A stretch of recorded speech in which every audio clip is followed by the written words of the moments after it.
Hey guys, Mel here. I would really appreciate if you could like this video, comment, subscribe. It would really help my channel out. This little video is just kind of like a vlog video. I do have an art video, well, crafty kind of, coming up, and I do have more coming, but pretty much like right now at work it's been a little bit crazy because I work in retail, and one of our customer service representatives and also a fellow bookkeeper left because she moved, so it's just me and my checkout manager. We are the only two who can bookkeep right now, so I'm the main bookkeeper. And this means that there are some weeks that I have been working 6 days, or that I've had a longer gap in between my days off. Luckily, Mondays I only work 3 hours right now just to bookkeep, because that's the day that I tend to have like violin lessons. Sometimes I have my therapy, or sometimes I have like other medical appointments or something. And so basically, luckily I only work the 3 hours that day.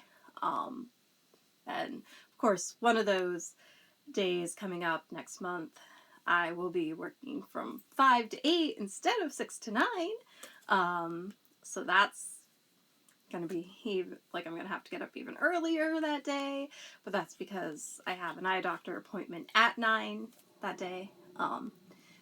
But so yeah, it's just been a little bit hectic in the schedule.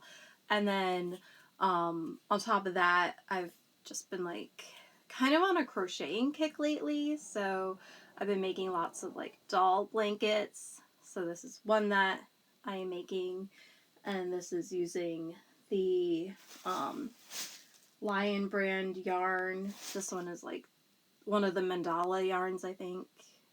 It's got really beautiful colors, so it creates this nice striped effect. So I've been working on these. I'm basically a basic crocheter and knitter, so I can't really do anything advanced. I also did make some mini baskets out of crocheting. So that's been fun too. So basically I made some little Easter baskets for my dolls, because I'm a doll collector. I collect mostly American Girl dolls, but also some other brands like Magic Attic Club. But I thought it would be cute to make them some little Easter baskets.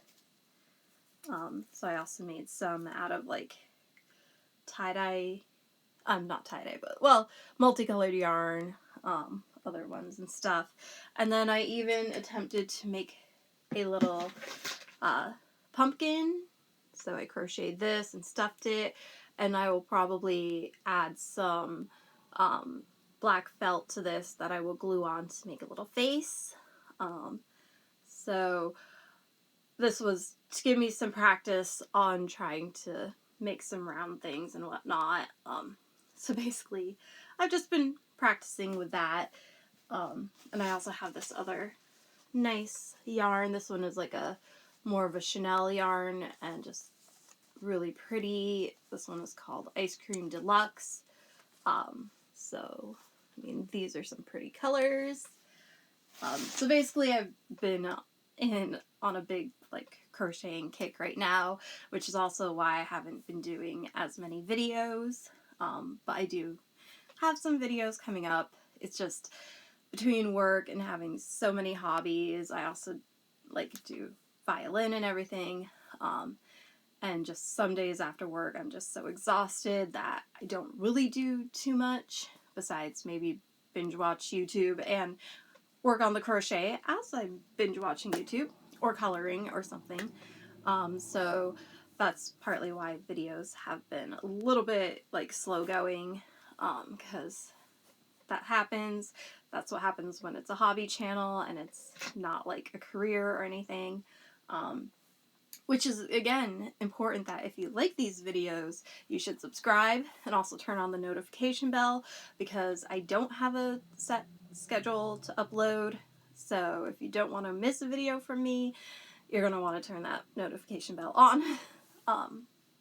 But I also recently, in last month, did the Easter promo from Arteza, where if you bought like, I think 3 products from them or something, they sent you something for free, a free gift.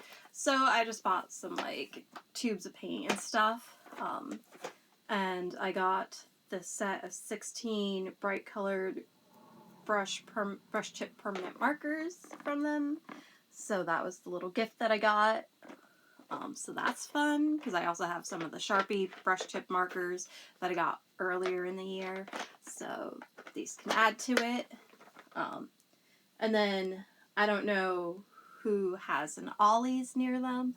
It is like a discount store, and when my mom and I went there a couple weeks ago, I actually found a couple of Arteza products. One was a big acrylic paint kit, which was, their price was like $80 versus like, I think normally like around $150. I did not get that one only because I do have a couple sets of like Arteza tubes of paint and stuff, like acrylics and gouache. So I didn't quite get that set, but they did also have bottles of yellow craft acrylic paint, fluorescent yellow. Unfortunately, they didn't have any other colors, but I was able to pick this up for $1.99 at Ollie's, so that was amazing, and it was so great to like see them selling Arteza products. I was like, oh my gosh. So that's amazing. So if I ever, next time I go there, which we don't go there often, this was like our second or third time since they opened like last year, I think. But that means I will have to be on the lookout to see if they have more Arteza products, because that was just great to see that. So I do have lots of fun stuff to try out still, and I will hopefully get to them. And I do still plan to do my video of trying out my Caran d'Ache colored pencils. I have not gotten to that yet because, again, just everything, like being tired, having other things that I've been focusing on, and all that kind of stuff. I also am hoping that over the summer, that my insurance will cover a procedure that I am planning to have. It is nothing serious or anything, but it is something that I am hoping that they will deem medically necessary, and so if all goes well, that will happen in mid-July. I don't really feel like saying what it is right now, but if all goes well, then we'll be good, and I would love it if they could cover it. And actually, one thing my therapist mentioned too is that, like, if they cover it, and like, depending on how much I would have to pay and how many other like medical stuff I have this year, to keep track of like whether or not I hit my out-of-pocket maximum before the end of the year. Because if I hit that like by like fall or something, I could also maybe see into seeing if I could get insurance to cover strabismus surgery on my left eye, because that it still turns in and everything. I've had this since I was a baby. Actually, when I was a baby, I actually went cross-eyed, and so I had my first surgery on my eyes was on both of them, so it's bilateral, and my right eye straightened, but my left eye did not straighten. So then, like, a few years later, I had a second attempt on my left eye, and it still was stubborn and did not straighten. And that one I actually remember, like, bits and pieces. Like, I remember it was dark when we left the house, and I remember, like, being put under and in the like recovery room and stuff that like I got a few foil balloons and stuff, and I think a box of Cheerios. That's like what I remember. So I may, like, if I can get insurance to cover strabismus surgery, whether it's this year or next year or something, I would like to try it again. But again, I need to have insurance to be able to cover it, and sometimes that can be hard because it can be deemed cosmetic, since it wouldn't actually like cure my eyesight in that eye or anything. It would just straighten the eye.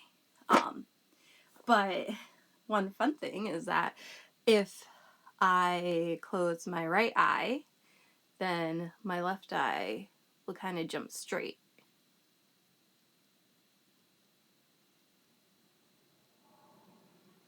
So that's interesting. Like, and basically, like, if anything ever happened to my right eye, my left eye could eventually get stronger, due to it then needing to be used and everything. But basically, when it comes to strabismus and amblyopia, mostly it's the amblyopia, it's actually like a brain development thing where the brain starts suppressing the info that it gets from the weaker eye, because otherwise you might get like blurry vision or something. So basically, like, with both of my eyes open, my brain takes most of the input from my right eye and rejects most of the input from my left eye, except for the peripheral. So with both my eyes open, I get that peripheral on my left, where if I close my left eye, like I know which one my left is, then I lose that peripheral. But otherwise, my eyesight doesn't change because it's my right eye doing the same. So that's one of those things that's really interesting about amblyopia and stuff. But yeah, so that's pretty much this video. Just like an update of where I am. And I will see you in the next video, which hopefully will come out soon because I just have to do some editing on it. And so there you go. So thank you for watching, and I will see you in the next one. Bye!